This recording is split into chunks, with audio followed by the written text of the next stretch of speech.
একটা পাকা আমের সাথে অল্প সুজি মিশিয়ে একদম নরম তুলতুলে রসালো এই মিষ্টিটি বানিয়ে না খেলে সত্যিই মিস করবে।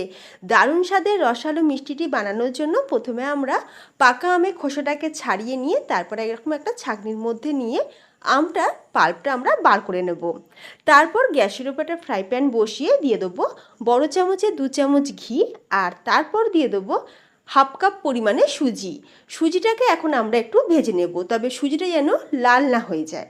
সুজিটা ভালোভাবে ভাজা হয়ে গেলে দিয়ে দেবো এখানে হাফ কাপ পরিমাণে লিকুইড দুধ।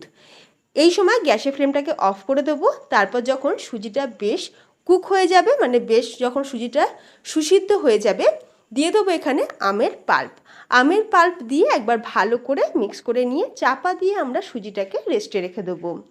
অন্যদিকে শিরাটা বানিয়ে নেব।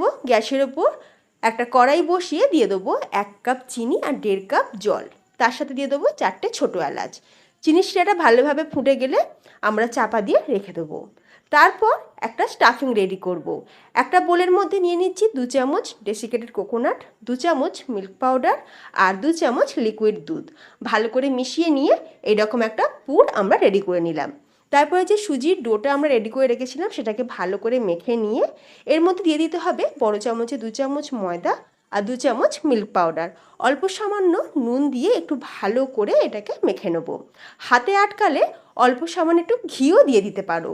দিয়ে খুব ভালো করে মেখে নিয়ে তারপর যখন এরকম একটা ডোয়ের আকারে চলে আসবে, হাতের মধ্যে অল্প ঘি মাখিয়ে এখন একটা লেচি থেকে এরকম বাটি গড়ে নিয়ে মাঝেতে আমরা পুরটা দিয়ে দেবো, দিয়ে মুখটা মুড়ে দেবো।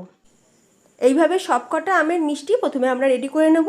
তারপর আমরা আমের এই মিষ্টিগুলোকে ছাঁকা তেলে একটু ভেজে নেব, উল্টে পাল্টে লাল লাল করে একটু ভেজে নিতে হবে। আমের এই মিষ্টিগুলো ভাজা হয়ে গেলে সাথে সাথে রসের মধ্যে দিয়ে আমরা 2 মিনিট একটু ফুটিয়ে নেব। তারপরে গ্যাসের ফ্লেমটাকে অফ করে দিয়ে চাপা দিয়ে রেখে দেবো 1 ঘন্টা। ব্যাস, তাহলেই তৈরি দারুণ স্বাদের পাকা আমের রসালো মিষ্টি। তোমরাও বানিয়ে খাও, সাবস্ক্রাইব করে যাও, টাটা।